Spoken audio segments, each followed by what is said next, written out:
ব্রাহ্মণবাড়িয়া শহরের নিয়াজ মোহাম্মদ উচ্চ বিদ্যালয়ে ঘটেছে এক হৃদয় কাঁপানো ঘটনা।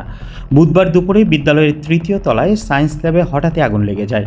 মুহূর্তের মধ্যেই আতঙ্ক ছড়িয়ে পড়ে পুরো ভবনে।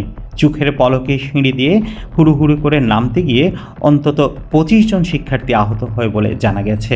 প্রত্যক্ষদর্শী অষ্টম শ্রেণীর শিক্ষার্থী হোসেন বলেন, আমরা সবাই মিলে প্রজেক্ট বানাচ্ছিলাম। বিদ্যুৎ সংযোগ দেওয়ার সময় হঠাৎ আগুন লেগে যায়। আগুন দেখে সবাই দৌড়াতে শুরু করে।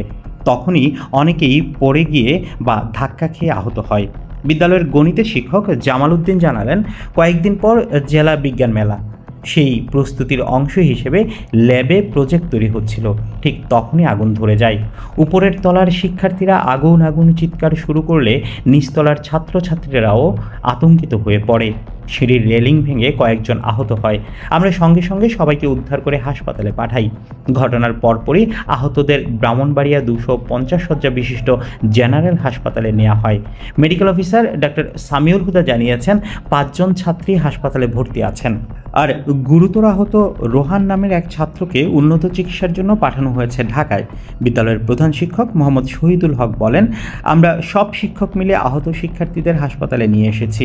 আপাতত কিভাবে আগুন লাগলো তা নিশ্চিত করে বলা যাচ্ছে না। ব্রাহ্মণবাড়িয়া সদর মডেল থানার ওসি মুজাফফর হোসেনও একই কথা জানান। আগুন দেখে শিক্ষার্থীরা আতঙ্ক হয়ে নিচে নেমে আসে এবং আসতে যেয়ে বেশ কয়েকজন আহত হয়। ঘটনাটি তদন্ত করে দেখা হচ্ছে। একটি স্বপ্নের প্রজেক্ট মুহূর্তে পরিণত হলো আতঙ্কের ঘটনায়।